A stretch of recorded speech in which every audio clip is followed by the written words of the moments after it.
can feel it. It's not putting on enough heat.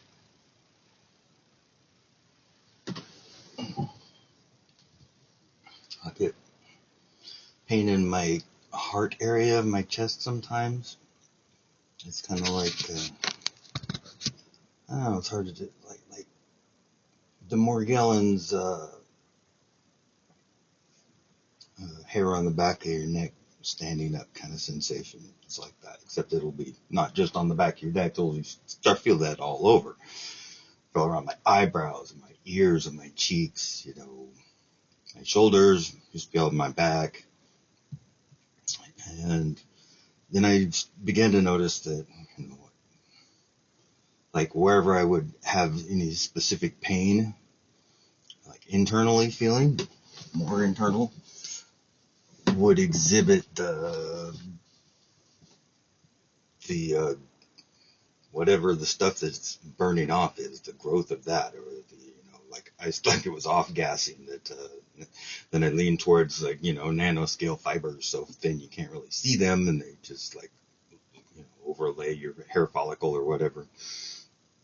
And that's like long antennas, which I still lean towards the antenna idea, but it's bad for the health. And even if you take out the aspect of the, you know, the human electronic AI controlled remote control antenna system that the toxic metal is, it's just toxic metal. No, it's not just toxic metal. It's toxic metal that's specially made antenna array. Anyway, that's why it's even, you know, it's not that it's toxic that's the worst aspect of it. That's bad, yes. If it was just random metal particles that were toxifying you, that would be one thing, but it's not.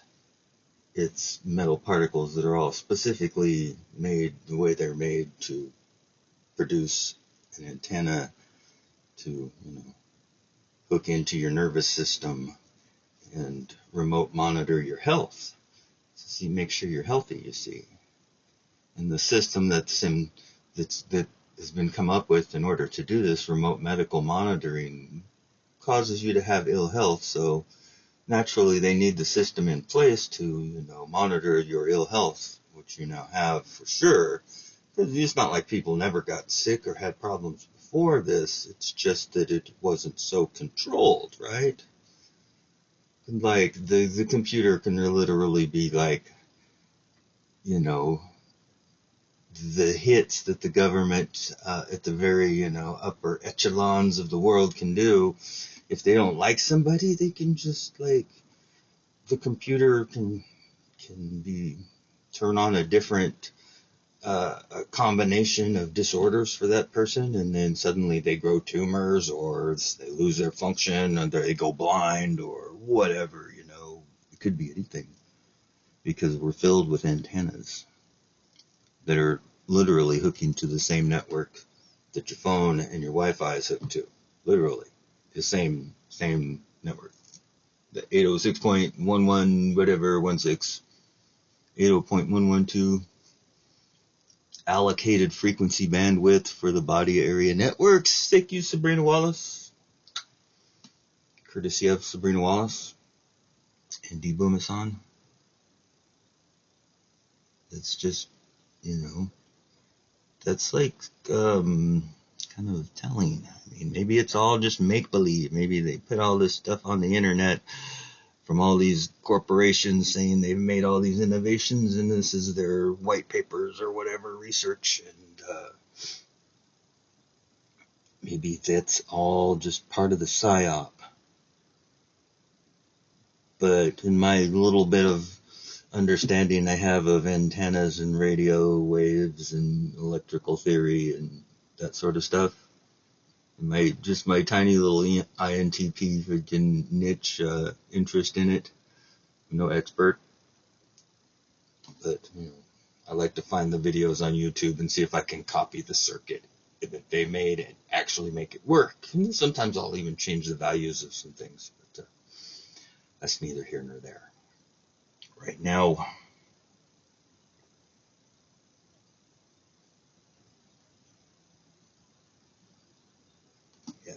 glasses. It gathers from the ears into the eye right here, like whatever is being vaporized, it concentrates in those areas where your senses are.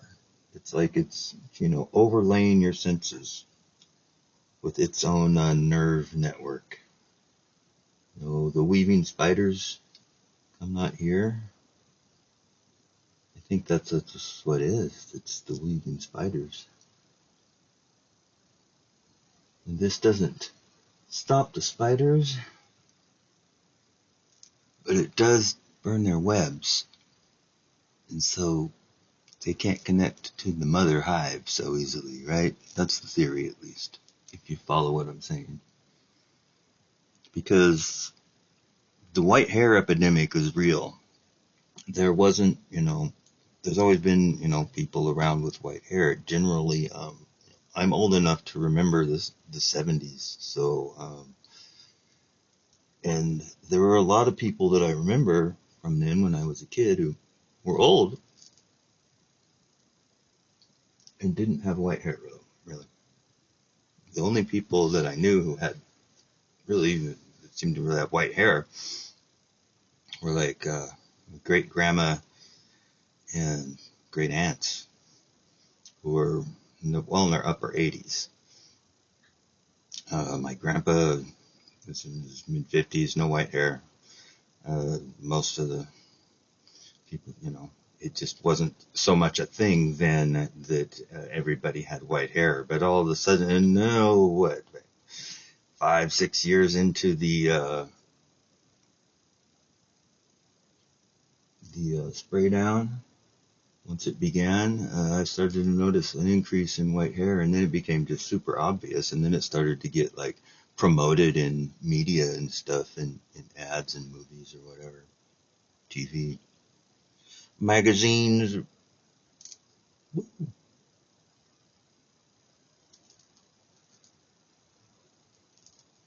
I'm shaving. Couldn't find the razor. This is really good for your skin too, actually.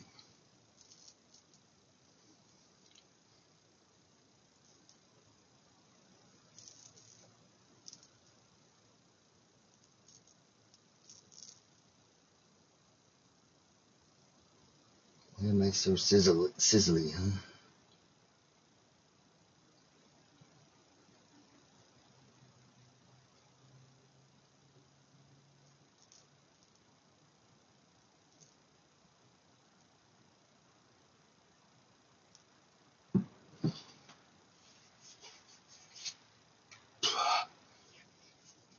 Women could do this too, In fact, it probably work better on them. They don't even realize it. But nobody listens to a fucking thing I say. Anyway, so. And I don't give medical advice or treatments.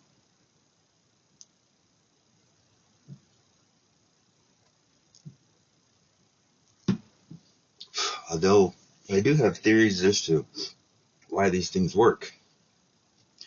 And I think are based in a fairly grounded type of science, you might say.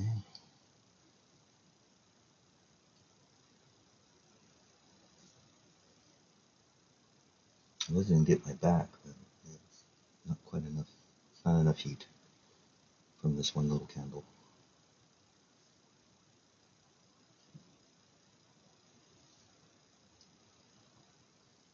I have a torch, but it's getting pretty low on propane. So I don't know. Candle works good for around my neck, though, and my ears. You can get in like close areas because it's really around the ears. Or like I was starting to say though, like when I'll feel pain, like in my heart area specifically, I'll look and I can kind of see the fuzziness to the hair that's there, like looking sideways across it. Kind of I'll be looking at all of it at once, kind of, you can see this fuzziness. And it's extra flammable at those times. It puts off extra smoke and sizzles extra loud, and it has a strange smell to it. And the pain will start to diminish and go away if I simply,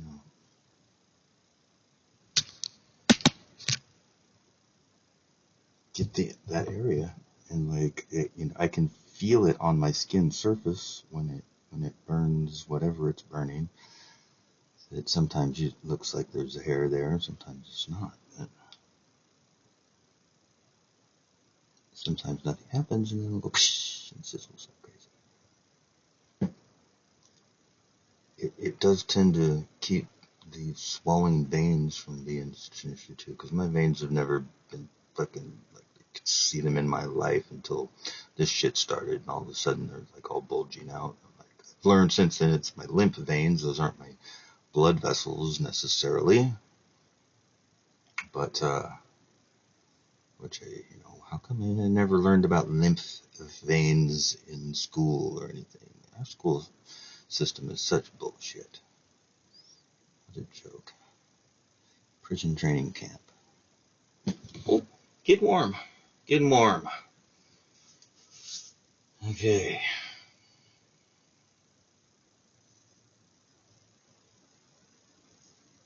One of the first places I had issues with this was Morgellons was in my wrists. They were swelling. I could feel it. I could see it. I wrote a song about it. My skin would get this callous look right here, right? And whoa. And it had a callus. It was like a center that was round, and then it kind of ovaled out, and it looked almost like some sort of skin eye on the back of my hand. And that was the first line of the song I wrote called Breakthrough. Was it Breakthrough? Yeah. And then my wrists would swell, and they would be discolored, and it was quite swollen, from my wrist, halfway up my arm, and it just looked like this sallow look there, like it was infected. And it's, as a matter of fact, that's still going on in other places. Not my favoriteest thing to put on, but like over my toes, you can see over each knuckle. There's this little round circle when I push them out like that. And then they're the red spots. I kind of been sitting on my feet, so. But it's all I can do to keep my nails from just, look how wide it is. It's getting the Raynaud's a little bit too, probably.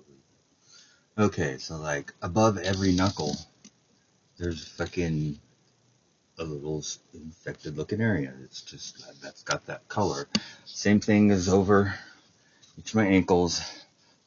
There's the same thing going on at each knee. There's one on every vertebrae up my back. Everywhere that have a joint, cartilage, whatever, is messed up in that same way. And the ones around the wrist seem to be especially, I don't know why, but, headquarters for it or something. It's like it really will tend to swell a lot there. And this is one of the things that actually made it go away. Because if I didn't, before I did this, there would be hair there, but the skin underneath would just get swole and more swole and more swollen. It would bleed eventually.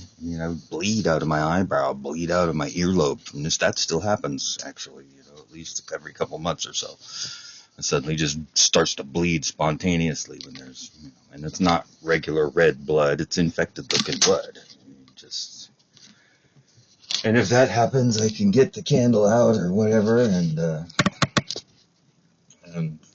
things will sizzle off of there too. Guaranteed. It's just, that's how it is.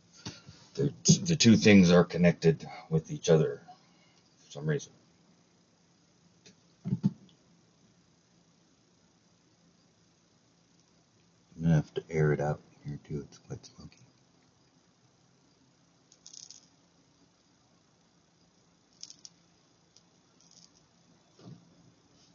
Since I started using my face more, for about 3 years ago now, wherever I had beard that wouldn't grow, it began to grow there again. I had patches where I'd shave because it was all patchy looking if I didn't. And then, that was before it had any real white going on, just a little bit. And then I realized only the white hairs really tended to burn at the time, and which was very odd, right? That seemed strange, like they were more flammable or something. And then over time, the areas where it wasn't growing began to grow again with more normal beard hair that didn't feel weird, like it was, electrified all the time. And that's why I keep all this. Like my eyebrows too are the same thing. I feel like little lumps under my eyebrows. I just run my finger across it and I scrape my fingernail, across it. I can feel these little nodes, like several of them on each eyebrow, and they would heat it up until it sizzle, and it would go pss and sizzle, and it would literally pop the node, burn it out, and my eyebrows slowly went back to normal again, somewhat, I guess. But it's like the stuff tries to overlay your senses, your sense organs, and your skin is one too, of course. So, and it's all antennas. It's all my great Aunt Anna. Great Aunt Anna.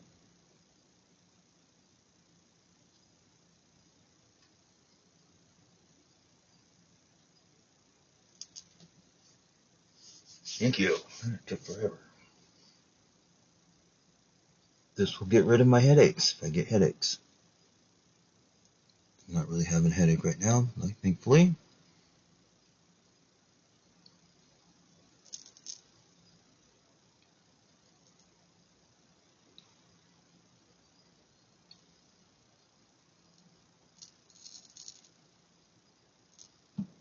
It sounds like electrical sparks when it sizzles. Does it not?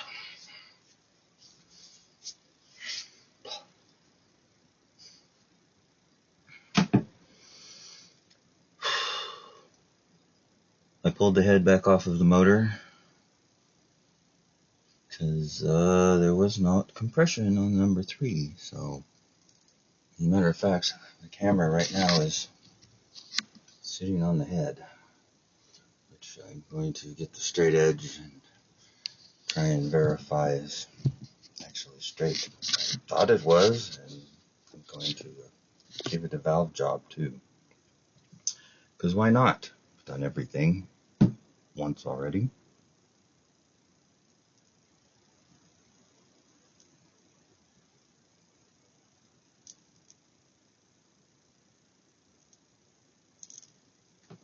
To go up.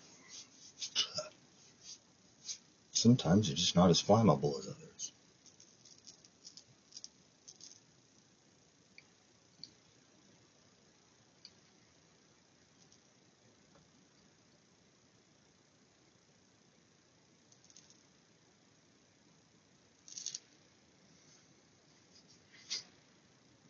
Dang. Yeah, this would stop the bleeding, spontaneously bleeding eyebrows and earlobes too.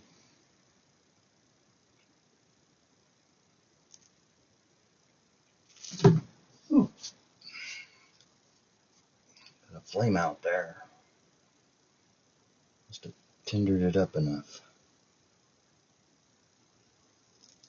It's best to do this like when you get out of the shower or something. Or when it's been hot and you're sweaty enough, then your skin is resistant to the heat.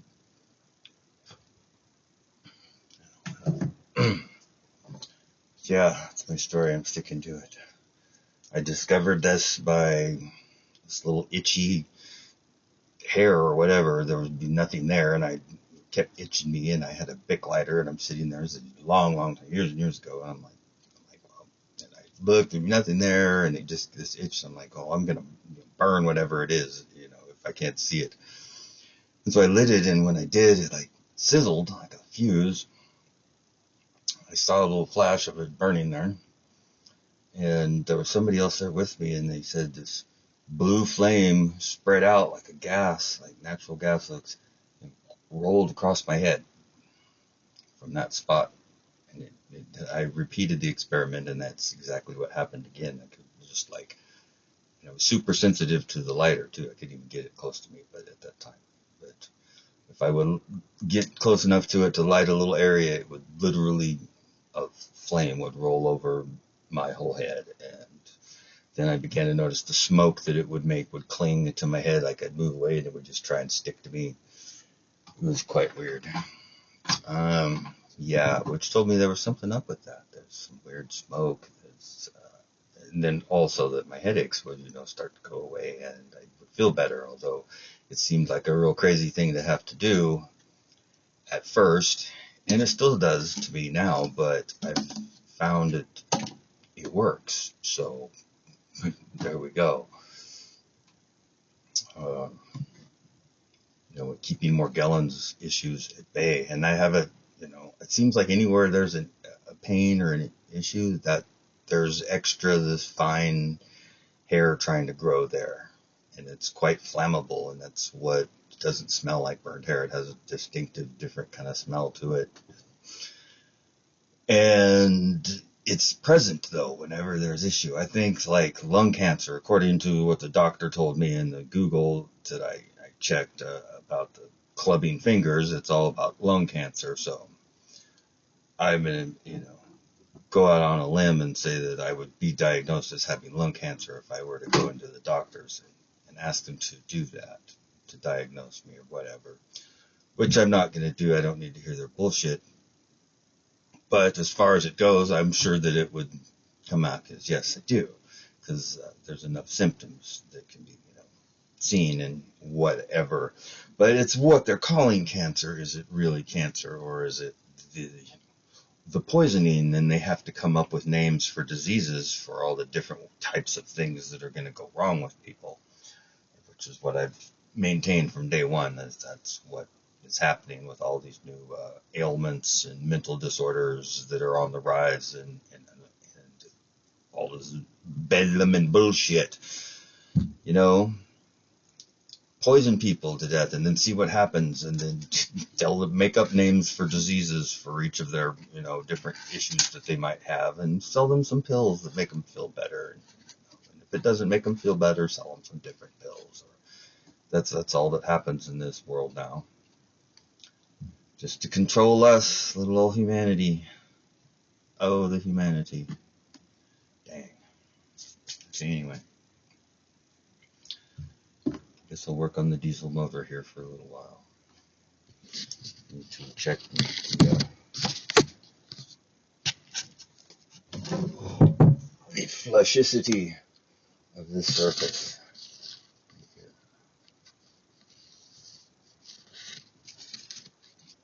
Flossicity. Oh, maybe. Yeah. I'm sure it checks. It's not like I haven't checked it. I've checked it. But I've also ran it a couple times since it was checked, so why not check it again to make sure I didn't somehow not quite check it good enough. Okay, anyway. Here we go. No nudity. Thank goodness.